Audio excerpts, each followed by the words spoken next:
नमस्कार। तेज हरियाणा पर घग्गर नदी से जुड़ी हर अपडेट हम आपको पहुंचा रहे हैं। इस वक्त भी ग्राउंड जीरो पर मैं इस वक्त खड़ा हूं गांव खैरेका के घग्गर के पुल पर। सबसे पहली तस्वीर देखिए, हम कोशिश करेंगे आपको पूरे वाइड तरीके से शॉट दिखा के यहाँ की पोजीशन को समझाने के लिए। घग्गर नदी बेहद उफान पर है। 50,000 के आंकड़े को यहाँ पर क्यूसेक के आंकड़े को पार कर गई है घग्गर, और लगातार इसका जलस्तर बढ़ रहा है। 2 दिन पहले मैंने यहीं की स्थिति का एक विश्लेषण किया था कि उस वक्त यहाँ पर पानी का इतना फैलाव नहीं था, लेकिन अब मुख्य धारा से बाहर जितने भी इस गांव के सरकारी बांध हैं, बड़े बांध हैं, उनके साथ जो पानी है वो टच कर गया है। आप देखेंगे यहाँ पर जितने भी ट्यूबवेल कनेक्शन थे वो पूरी तरीके से जलमग्न हो गए हैं। और जो रेलवे का पुल है आप उसको देखेंगे, उसकी सामने की 3 बुर्जियों को देखकर आप अंदाजा लगाएंगे कि पानी किस स्तर पर यहाँ से प्रवाहित हो रहा है और कितनी गति के साथ, किस तेजी के साथ यहाँ पर पानी आगे ओटू और हनुमानगढ़ की तरफ बह रहा है। निश्चित तौर पर लगातार चिंता की लकीरें अभी भी मिटी नहीं है, क्योंकि खतरा बरकरार है। जिस तरीके से पीछे से पानी इतनी तेजी से आ रहा है, निश्चित तौर पर अभी वो पानी रुकने वाला नहीं और पूर्ण का जो पानी पूर्ण रूप से ओटू हेड तक पहुंचेगा। अब आपको दूसरी इस नेशनल हाईवे 9 के पास दूसरी तस्वीर दिखाता हूं।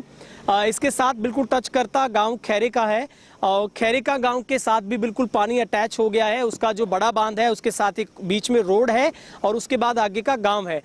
तो निश्चित तौर पर पानी का जो एक स्तर है वो लगातार बढ़ रहा है। और अब आप ओटू की तरफ का तस्वीर आपको कैमरामैन दिखा रहे हैं। यहाँ पर 2-3 दिन पहले यहाँ पर जो मैंने स्थिति देखी थी वो बहुत नॉर्मल थी, लेकिन अब अगर उस स्थिति को देखें तो 2010 से भी भयंकर रूप नज़र आता है। और जिन जिन लोगों से अब तक मैं करीब 50 गांव से होता हुआ अब तक 4-5 दिनों में हमने विश्लेषण किया, लोग यही अनुमान लगाते हैं कि 2010 की उस फ्लड में भी इतना पानी नहीं था जितना पानी अब लोग आंक रहे हैं। लेकिन पानी का फैलाव बहुत बड़े लेवल पर है और उसके अनुमानित पानी भी बहुत तेज गति के साथ बह रहा है।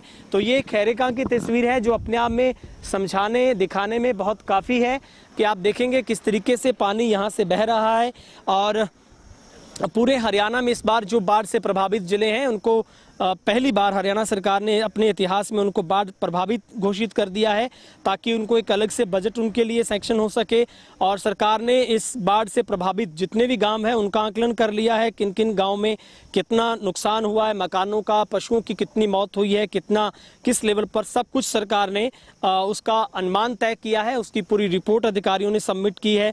लेकिन अभी तक भी इस घग्गर से जो आफत में जो लोग हैं वो मुसीबत तो अभी तक थमने का नाम नहीं ले रही है। लेकिन जो स्थिति है वो अंडर कंट्रोल है, बिल्कुल नियंत्रण में है। लेकिन अभी भी अलर्ट मोड पर सिरसा को जरूर रखा गया है। अभी भी अगर देखें तो सिरसा में रिपोर्ट दैनिक भास्कर के हवाले से है कि घग्गर कंट्रोल से बाहर है। 24 घंटे में रंगोई नाला टूटा है 6 बार, और करनाल से यमुना में भी कटाव लगातार जारी है। हरियाणा के सिरसा में हालात बिगड़ते जा रहे हैं। घग्गर नदी का जलस्तर 50,000 क्यूसेक से ऊपर चल रहा है, यानी कि खतरे के निशान से ऊपर बह रही है घग्गर। सिरसा, रानिया, इलाहाबाद के साथ साथ करीब 50 ऐसे गांव हैं जिन पर सबसे ज़्यादा बाढ़ का खतरा मंडरा रहा है। इसी वजह से इन तमाम गाँवों में आगामी 3 दिनों के लिए छुट्टियाँ घोषित कर दी गई हैं। डीसी सिरसा, एसपी लगातार, पूरा प्रशासन लगातार पल पल की अपडेट साझी कर रहा है। और खबर तो ये भी है कि हरियाणा के 12 जिले बाढ़ से प्रभावित हैं, जहां पर 20,000 से ज़्यादा लोग बीमार पड़े हैं। निश्चित तौर पर जिस तरीके से कल बारिश हुई और अब भी मौसम, हरियाणा में आज भी कई जिलों में येलो अलर्ट वो जारी किया गया है और हरियाणा के 12 जिलों में बाढ़ घोषित कर दी गई है। मेरी एक आपसे गुजारिश, आप अफवाहों पर ध्यान ना दें और सही और सटीक जानकारी के लिए आप तेज हरियाणा को ट्यून करते रहें। और हम आपको ग्राउंड जीरो से रहकर, आप घर रहें, हम ग्राउंड जीरो पर हैं, ताकि आप तक सही, सटीक और सच आप तक पहुंच सके। फिलहाल इस रिपोर्ट में इतना ही।